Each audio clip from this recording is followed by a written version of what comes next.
විෂම චක්‍රයකට අහු වෙලා තියෙන්නේ අපේ ෆොරින් එක්ස්චේන්ජ් මාකට් එක. අපිට ගොඩක් දේවල් කතා කරන්න පුළුවන් ඉරාන් යුද්ධයේ මේ හෝමූස් ඒ ඔක්කොම හරි. අනිත් රටවල් වලටත් ඒවා බලපානවා මේ සභාපතිතුමිය. හැබැයි අපේ රටේ ඊයේ පෙරේදා වෙනකොට ඉතාමත්ම වේගයෙන් මේ රුපියල කඩාගෙන වැටෙනවා. ඒ නිසා වෙළඳපොළ කියන්නේ විශ්වාසය මත වැඩ කරන දෙයක්.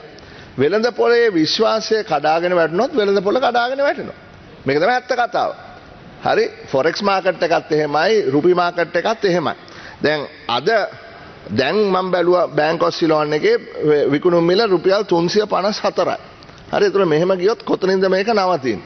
ඉතින් ඒ නිසා අපිට තර්ක කරන්න පුළුවන් විශ්වවිද්‍යාලයේ කරන තර්ක. හැබැයි ඒ තර්කයි වෙළඳපොලේ තර්කයි අතර පොඩි වෙනසක් තියෙනවා. වෙළඳපොලේ ඇත්ත වශයෙන්ම කාලයක් තිස්සේ වැඩ කරපු පුද්ගලයෙක් හැටියට මම මේකේ අනිත් පැත්ත දකිනවා. ඒ අනිත් පැත්ත තමයි විශ්වාසය ගොඩනගන්නේ. මොකද 340ට 350ට 360ට ගියොත් එහෙම මේක රටටම බලපානවා. ඕගොල්ලෝගේ මැනේජ්මන්ට් එක ගැන ඕගොල්ලෝ හිතන්නේ. ඔගොල්ලෝ හිතන්නේ කොහොමද වෙළඳපොළට විශ්වාසය ලබා දෙන්නේ කියලා. මං අහගෙන ජනාධිපතිතුමා කියනවා ඔව් මම මේ රට වැටෙන්න දෙන්නේ නැහැ. හැබැයි ඒක වෙළඳපොළට මදි.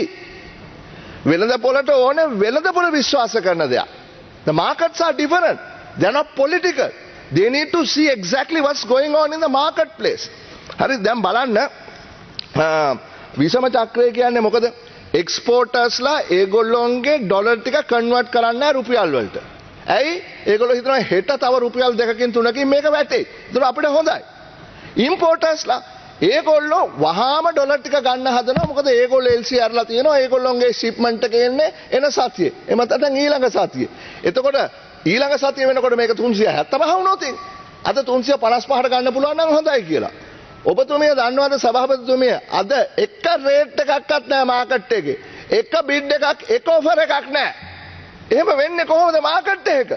මාකට් එකේ තියෙන සෙන්ට්‍රල් බැංක් එකේ තියෙන ට්‍රේඩ් එක විතරයි. එහෙම බිස්නස් කරන්න බෑ. එහෙම මාකට් එකක් ගෙනියන්න බෑ. අපි කොහොමද ලෝකෙට අපි ගැන විශ්වාසයක් ගොඩනගන්නේ අපේ රටට එන්න? හරි පෝර්ට් සිටි එකට එන්න අරහෙට එන්න මෙහෙට එන්න ඉන්වෙස්ට් කරන්න එක බිඩ් එකක් හරි එක ඔෆර් එකක් නැති මාකට් එකකට. ඉතින් ඒ නිසා කරුණාකරලා තේරුම් ගන්න මේ මාකට් එකේ විශ්වාසය ගොඩනගන්න කරන්න පුළුවන් දෙයක් තියෙනවා. ඒක කරන්න. හරි ඉතින් ඒ නිසා අවාසනාවන්තව හරි වෙන්න තියෙන දේ මං කියන්න. එන සතිය වෙනකොට පොලි අනුපාතය අවම වශයෙන් මං හිතන්නේ බේසිස් පොයින්ට් 50කින් හෝ බේසිස් පොයින්ට් 100කින්. ඒ කියන්නේ 100.5කින් හෝ 101කින් වැඩි වෙන්න ඉඩ තියෙනවා. මොකද එහෙම නැත්තම් මාකට් එක විශ්වාස කරන්නේ නැහැ ඔය ආණ්ඩුව. කොච්චර දේශපාලන වේදිකාවේ කිව්වත් වැඩක් නැහැ. ඉතින් ඒ නිසා අවාසනාවට මොකද වෙන්නේ? මෙහෙම ගිහිල්ලා වෙළඳපොලේ පොලි අනුපාතයේ අවම වශයෙන් බේසිස් පොයින්ට් 100කින් එහෙම නැත්නම් පර්සන්ටේජ් එකකින් වැඩි කරොත් ආණ්ඩුවටත් අපිටත් ගෙවන්න තියෙන පොලිය වැඩි වෙනවා. ජනතාවගෙන් ගහන්න තියෙන බදු ප්‍රමාණය වැඩි වෙනවා. ගහන්න තියෙන බදු ප්‍රමාණයත් වැඩි වෙනවා. හරිද? ඒ නිසා කරුණාකරලා මේක තව ස්ලයිඩ් වෙන්න දෙන්න එපා. තමන්ගේ පාවිච්චි කරන්න මාකට් ඉන්ටෙලිජන්ස් එක දේශපාලනයේ ජනාධිපතිතුමා කරාවේ.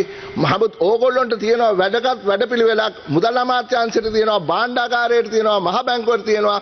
වෙළඳපොලේ විශ්වාසය ගොඩනගන්න කරන්නේ මොකද්ද කියලා කියන්න. එහෙම නැත්නම් මේ විෂම චක්‍රය තවත් දුරට පැටලෙනවා. බොහොම ස්තුතියි.